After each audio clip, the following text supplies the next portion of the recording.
Olá, bom dia, meus caros irmãos e irmãs, queridos paroquianos e paroquianas, os devotos e devotas de Santo Antônio. Nossa saudação de paz e bem.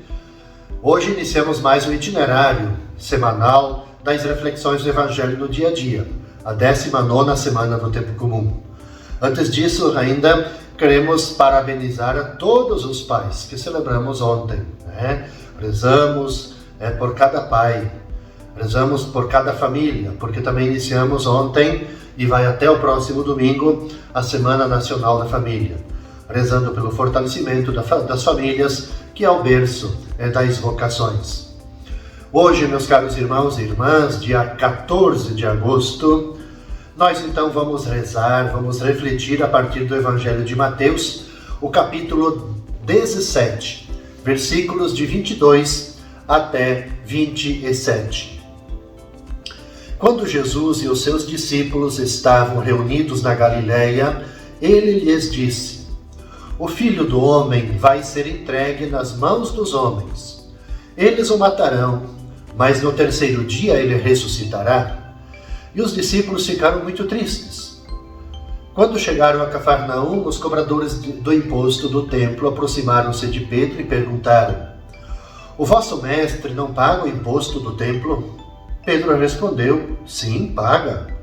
Ao entrar em casa, Jesus adiantou-se e perguntou: Simão, que te parece? Os reis da terra cobram impostos ou taxas de quem? Dos filhos ou dos estranhos? Pedro respondeu: Dos estranhos. E então Jesus disse: Logo, os filhos são livres. Mas para não escandalizar essa gente, vai ao mar, lança o anzol e abre a boca do primeiro peixe que tu pescares. Ali tu encontrarás uma moeda. Pega então a moeda e vai entregá-la a eles, por mim e por ti.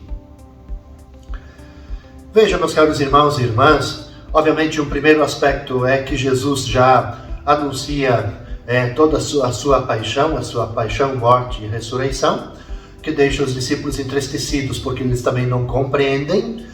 Mas eu queria me deter ao segundo ponto deste texto. Aquela segunda parte é quando Jesus é questionado pelos fiscais do templo. Vai pagar ou não o imposto anual ao templo?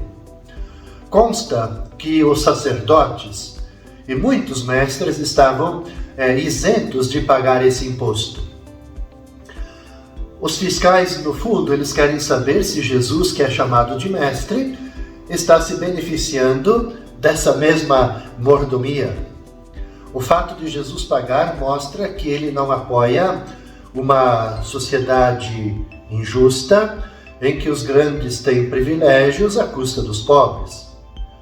Quanto ao imposto cobrado pelos reis, ou seja, as taxas cobradas pelos estrangeiros, Jesus denuncia a exploração, que empobrece os povos dominados e faz eles viverem em absoluta miséria. De qualquer forma, Jesus ele se serve da generosidade da natureza, no caso aqui o peixe, e satisfaz a exigência da lei. Quando não há exploração das pessoas, quando não há acumulação de bens na mão de poucos, a natureza ela supre a necessidade de todos. Por fim, é bom olhar também esse trecho do Evangelho a partir das nossas capacidades.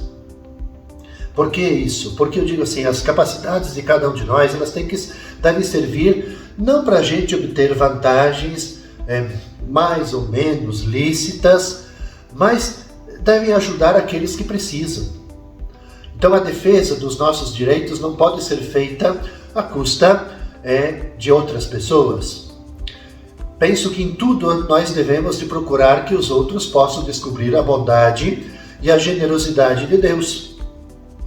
Lembremos que amar não é só partilhar os nossos bens, o tempo da gente, a cultura nossa, as nossas capacidades, mas partilhar é sobretudo uma revelação e partilha de nós mesmos. Na terça-feira, dia 15 de agosto, nós vamos rezar a partir do Evangelho de Mateus, capítulo 18, versículos de 1 a 5, depois o versículo 10 e os versículos de 12 até 14. Os discípulos aproximaram-se de Jesus e perguntaram: quem é o maior no reino dos céus? Jesus chamou uma criança, colocou-a no meio deles e disse: em verdade vos digo, se não vos converterdes e não vos tornardes como criança, não entrareis no reino dos céus. Quem se faz pequeno como esta criança? Esse é o maior no reino dos céus. E quem recebe em meu nome uma criança como esta, está recebendo a mim. Não desprezeis nenhum desses pequeninos, pois eu vos digo que os seus anjos nos céus veem sem cessar a face do meu Pai que está nos céus. Que vos parece? Se um homem tem 100 ovelhas e uma delas se perde, não deixa ele as 99 nas montanhas para procurar aquela que se perdeu? Em verdade vos digo, se ele a encontrar, ficará mais feliz com ela do que com as 99 que não se perderam. Do mesmo modo, o Pai que está nos céus não deseja que se perca nenhum desses pequeninos. Veja, caros irmãos e irmãs, que os discípulos de Jesus, eles no fundo, eles vivem, eles manifestam, cultivam a mentalidade da sua época. O ser humano tem sede de poder, e eles também. E Jesus, ele revira essa posição e mostra quem tem maior valor diante de Deus.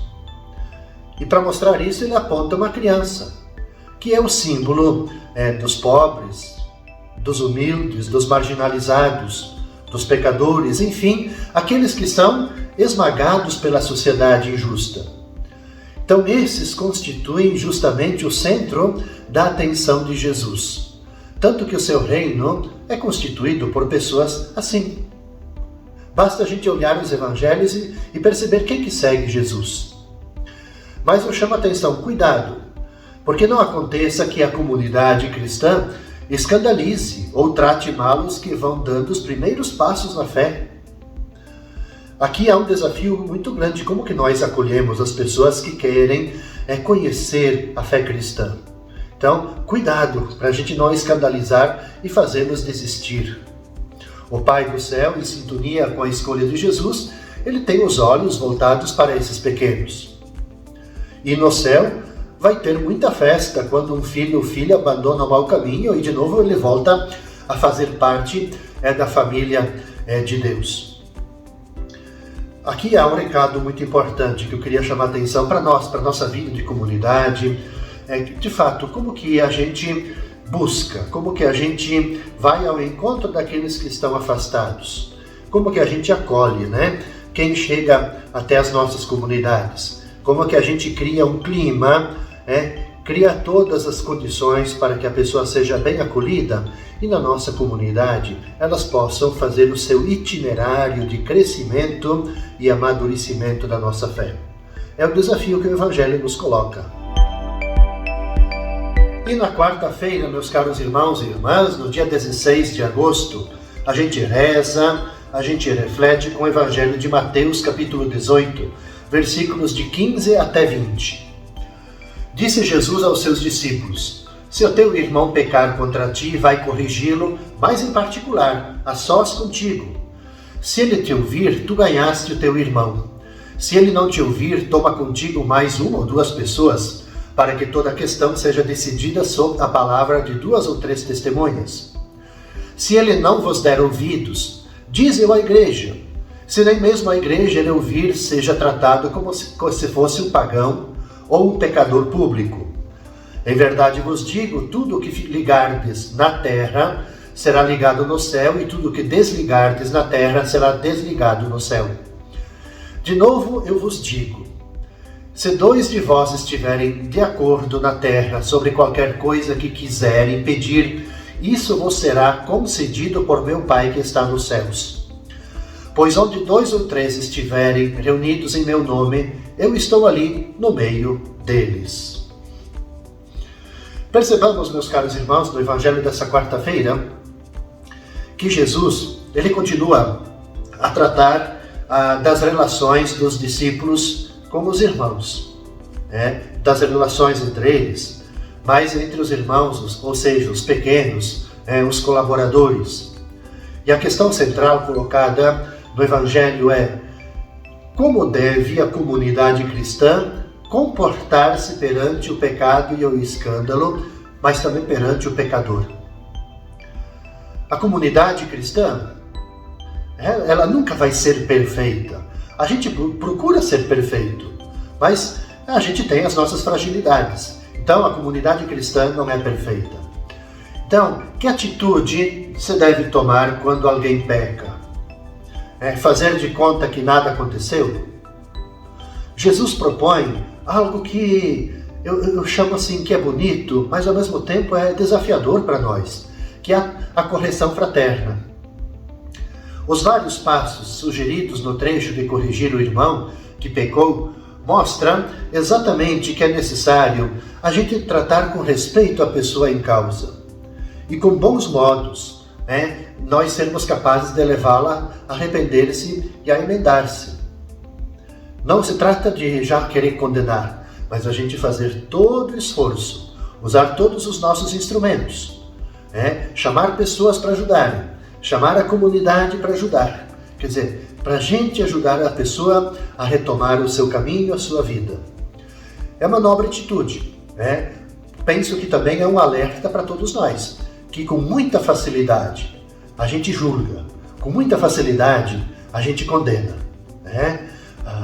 E para que não se cometam injustiças contra ninguém, contra nenhum dos nossos irmãos e irmãs das nossas comunidades, em relação a quem errou, penso que todos nós somos convidados a pedir em oração pelo bem de seus membros. É uma atitude bonita essa, a gente rezar pelos nossos membros.